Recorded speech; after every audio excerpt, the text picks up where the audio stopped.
Up next on Lion TV, we have Connor and Eric with another episode of Discography, Jordan Bowman with another Lion of the Week, and me, Linus Bowman, with your weather update and an update for the 2024 solar eclipse. All that and more, Lion TV starts now.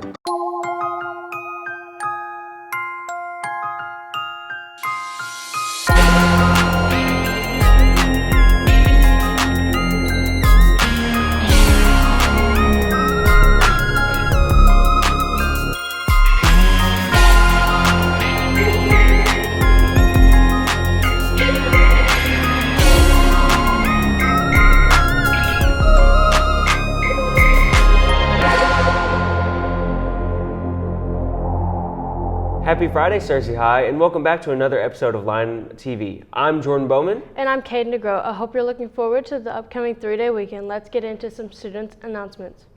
Many students have already used all of their parent call-ins for the semester. Please check your attendance on Hack to see where you are on your absences. You only get 6 parent call-ins per semester. SHS, along with the White County Health Department, will be hosting an immunization clinic on May 10th. All students 16 years of age are required to receive a second meningitis vaccine prior to registration. Paperwork can be printed from the website or picked up from Nurse Amy. Completed consents are due by May 3rd. We hope you will take advantage of this free and convenient school immunization clinic. A prom guest permission form is available in the East and West offices. If you plan on bringing a guest to prom who is not a SHS student, you must complete a guest permission form and return to the office by April 22nd. Reminder, you must be a junior or a senior to invite a guest, and no 9th graders are allowed. There will be a National Honor Society meeting on Tuesday, April 16th at 7:30 in the food bank room. Members, make sure you are signing up for volunteer events and notifications sent from Schoology. We have events that need volunteers ASAP. New members' invites have gone out. Dues are to be paid April 22nd. SHS swim team tryouts will be held April 29th and April 30th at 5:30 p.m. at the Cersei Swim Center. All upcoming 9th through 12th graders are eligible to try out, no experience necessary. If you are interested, pick up an information packet in the West office. You must have a current physical in order to try out. I don't know why, but I feel like there's a lot of rap songs stuck in my head. Well, you might have to brace yourself, Jordan. What makes you say that, Caden? Don't you know, Discography legends Connor and Eric have a new episode about another interesting rapper. Top of the morning to you, Cersei High. It's Connor Love. And Eric Crowley. Back again with another episode of Discography.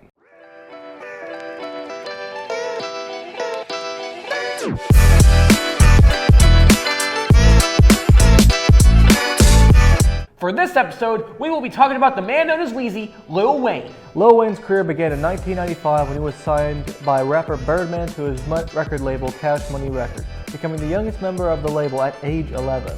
From then on, he was the flagship artist of Cash Money Records before ending his association with the imprint in June of 2018. He was placed in a duo with label mate VG, and they released an album, True Story, in July of that year. Although he only appeared in 3 tracks, Lil Wayne and VG soon formed the southern hip-hop group Hot Boys, with Cash Money label mates Juvenile and Turk in 1997. They released their debut album, Get It How You Live, in October of that year. Alright then, let's see the albums he released. In 1999, he released his debut album, The Block Is Hot, featuring raps like What You Wanna Do, Lights Off, Keisha, Screw That World, and The Block Is Hot.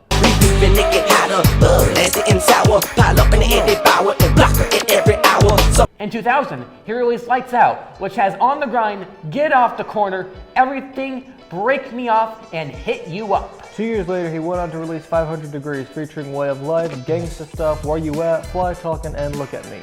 In 2010, he released Reverse, which has a lot of songs like Prom Queen, American Star, Da Da Da, On Fire, and Get a Life.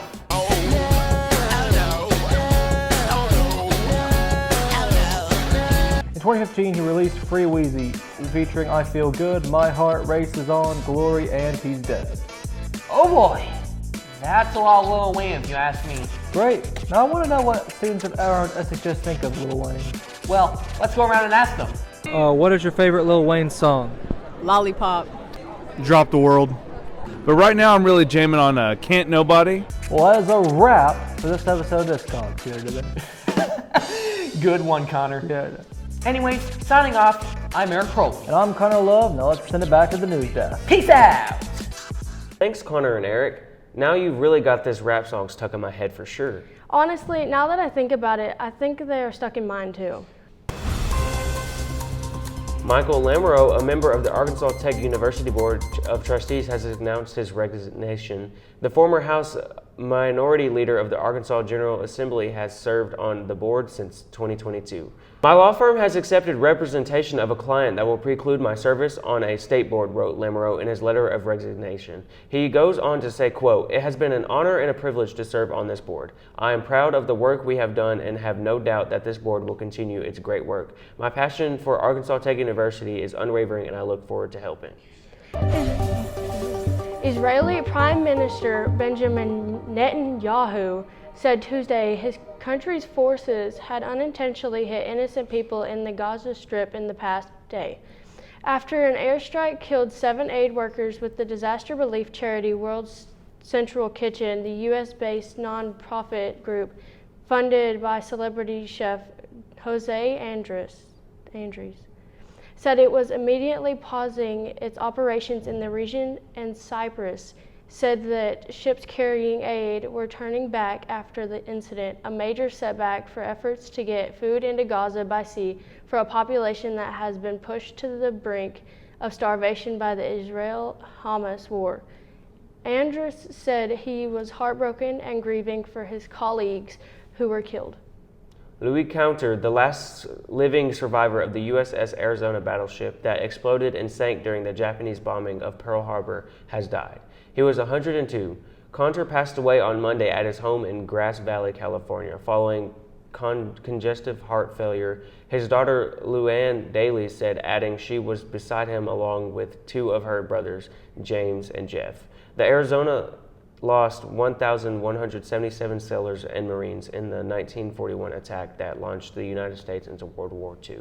The battleship's dead account for nearly half of those killed at the attack. The cheerleaders have been nailing it for a while now. I wonder how they get that good. It's a good thing Cannon Boyd has all the info we have to know why. At Searcy High School, the cheer team is preparing for tryouts for new members and old after an impressive performance at Nationals, winning them 2nd place even after an injury. I'm always nervous when they perform. So honestly, in the moment, like I'm nervous. Like I don't get a sense of relief until I know that they've hit the last motions. I wasn't really nervous because like I've already been there before. Everybody else was nervous. It was either their first time or they experienced last time where somebody got hurt, and then when somebody got hurt again, it was just like being there all over again. With so many different aspects of the sport, Jordan has many things she enjoys most about cheerleading. My favorite part about being on the team is I love stunting, and I get to, stunt with everybody. I get to help people out, and school cheer is not my only cheer. I also do competitive cheer. And so I just really like stunting. I like getting to know everybody. I like cheering on other people at school and just being around everybody. It's more than just a uniform.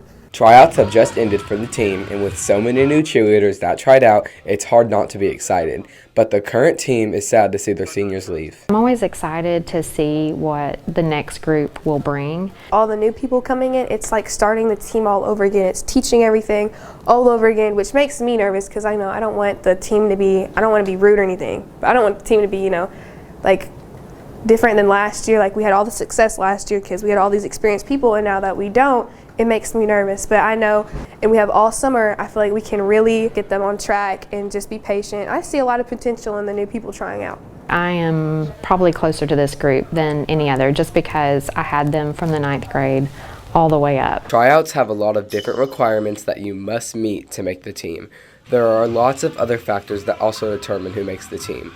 Coach Hollyfield wants to make this process as fair as possible. The tryout system, there's a score sheet. I get outside judges. The judges are usually, they either work for NCA or UCA. Tryouts work like you have to be loud, and even if you can't tumble, you gotta make that up with, being spirited. You're the one being watched, but everyone affects how you try out. And when you try, you have to be loud, you have to have sharp motions, you just have to do your job. Tryouts were held March 25th through 28th, and the team is now set. We look forward to seeing what the new cheer squad has to offer next year. Now back to the news desk. Thanks, Cannon. Now we all know how trained they have to be to get those great moves. I don't know why, but the warm weather is just what we all need. Thankfully, Linus Bowman is here with our weather updates for the rest of the week. Let's hear it, Linus. Good morning, Cersei. I'm Linus Bowman with your weather update. Today will be a high 66, sunny with a 5% chance of rain, winds at east-northeast at 5 miles per hour, humidity at 51%, and sunrise at 6:47 a.m. On to tonight. Tonight will be a low of 42, clear skies with a 5% chance of rain, winds at east 4 miles per hour, humidity at 70%, and sunset at 7:31 p.m. On to the almanac. Average temperatures will be a high 73, a low 50, monthly average precipitation at 5.42 inches, month to date at 0.02 inches. Now on to the solar eclipse. The solar eclipse will happen on Monday in the afternoon. Now, on to the 5cast. Saturday will be partly cloudy with a high of 70, a low of 56, 5% chance of rain. Sunday will be showers with a high 78, a low of 49, and a 49% chance of rain. Monday will be partly cloudy, which may obstruct your view of the solar eclipse. But average temperatures will be a high of 79, a low of 59, with a 16% chance of rain. Tuesday will be thunderstorms with a high of 72, a low of 60, with a 75% chance of rain. Wednesday will be scattered thunderstorms with a high of 71, a low of 54, and a 58% chance of rain. I can't wait for the solar eclipse. Wow. Me neither. But all this weather talk has me famished. What's for lunch today, Caden? Today for lunch we'll be having homestyle beef and bean chili, classic cheese pizza, classic cheeseburger, chipotle barbecue chicken and cheddar wrap, fresh Fuji apple, and some milk. Oh my goodness, that sounds absolutely delicious. Be sure to thank our amazing lunch ladies for all the hard work they have done. I know, and I will. Anyways, you know how there's an incredibly skilled softball player here at SHS, right? Oh yeah, luckily I was the one who spoke to her for Line of the Week.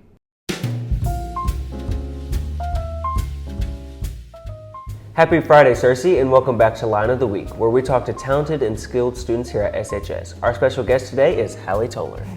Well, Hallie, what made you want to join the softball team? I've been playing softball since I was 3 or 4, and so it's just kind of always been a part of my life. And my dad played baseball, my brothers played baseball, so I was kind of just surrounded by it a lot. So I think, yeah, that's why I joined. Okay. And then how long have you been a part of the softball team? I've been a part of the Cersei team since I was a freshman. And then what position do you play? I play corners, so I play first and third, but mainly first. And then what is that position's kind of role on the field?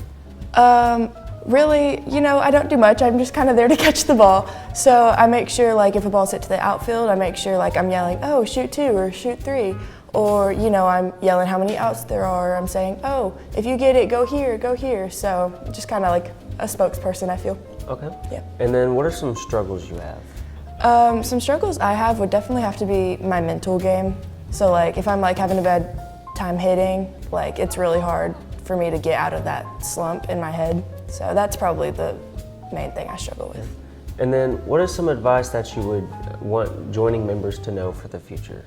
Definitely just, it's a team sport, so you need to be able to work well with other people and cooperate and, just be open to everybody and everybody's suggestions that they may have, just, whether that be about how you're playing or about how you're acting, just, be cool and just enjoy it, yeah. Be happy.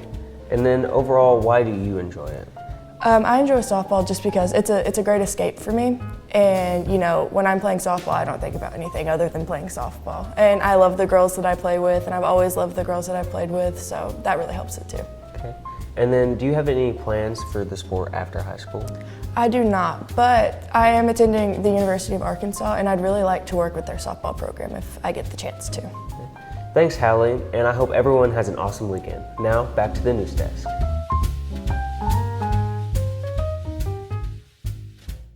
Wow, Hallie sure is a fantastic softball player. Thanks, Jordan. No problem. Anyways, now that we're on that topic, I wonder what's been happening over in the sports world. Good thing we have Jacob Shoei here with all of our sports-related updates.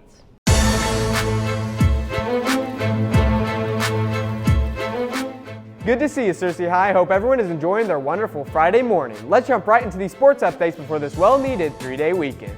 In local sports, the Searcy Lions baseball team and the Searcy Lions softball team both had doubleheaders on Tuesday night at the high school, where each of them took on the Paragould Rams. The boys would sweep their doubleheader with the team winning a close game 1, 10-9, and then blowing out game 2 with a score of 11-1, putting their overall record at 7-7-1. The Lady Lions would also sweep their doubleheader with both of their games ending in blowouts, with the first game ending 15-0 and the second game ending 16-9, putting their overall record at 9-3. The Searcy Lions track team participated in the 3rd annual Lionel White Invite in Cabot on Tuesday. Notable placements include Di Dorge placing 2nd in the boys 200-meter dash, and Jaden Bowman placing 3rd in the 200-meter dash and 1st in the 400-meter dash with a time of 1 minute and 0.31 seconds. The track team's next meet will be next Monday, where they will make up their Heber Springs meet from last week that was canceled due to severe weather. The Searcy Lions boys and girls soccer teams had a game on Tuesday where they took on the Patriots in Marion. Both the boys and girls would easily win their games, with the boys winning 5-0 to put their overall record at 10-2, and the girls winning 7-0 to keep their undefeated record of 10-0. Both their next games will be later today, where they take on the Paragould Rams here at Lion Stadium. The game will be live streamed on our YouTube channel, Searcy High Lion TV. Moving on to national sports, 15 schools have had teams in the national semifinals of the men's NCAA tournament and the women's NCAA tournament in the same year. But this is the first year that 2 schools have accomplished the rare feat. UConn's women advanced to this year's Final Four as the number 3 seed, while UConn's men were the number 1 seed overall in their tournament. UConn is the only school to win both the women's and men's national championship basketball in the same year, as the Huskies won the women's and men's finals in 2004 and 2014. However, this is uncharted territory for NC State, which has both teams in the Final Four in the same year for the first time. The women's team got to the Final Four as the number 3 seed, while the men's team has made an extremely improbable run as the number 11 seed, starting by winning 5 straight games in the ACC tournament just to make the men's tournament field. In the NFL, Stephon Diggs was traded from the Bills to the Houston Texans in a blockbuster deal on Wednesday, marking the end of an era in Buffalo. Diggs kept quiet until later Wednesday night, when he posted a lengthy and emotional Instagram caption dedicated to his teammates and fans to celebrate the past 4 seasons in Buffalo. The Bills will receive a 2025 second-round pick via Minnesota from the Texans in the trade in exchange for sending Diggs and a 2024 6th-round pick and a 2025 5th-round pick to Houston. Well, Searcy, that's all the sports updates I have for you this week. I hope everyone has a fun and exciting time watching the eclipse this weekend. Now back to the news desk with Jordan and Caden. Thanks, Jacob. Unfortunately, we've reached the end of another show, Searcy. Don't forget to subscribe to our YouTube channel at Searcy High Lion TV. And to follow us on X at Lion TV, Instagram at Searcy Lion TV, and on Facebook at Searcy High Lion TV. Signing off, I'm Caden DeGroat. And I'm Jordan Bowman. Have an amazing 3-day weekend, Searcy.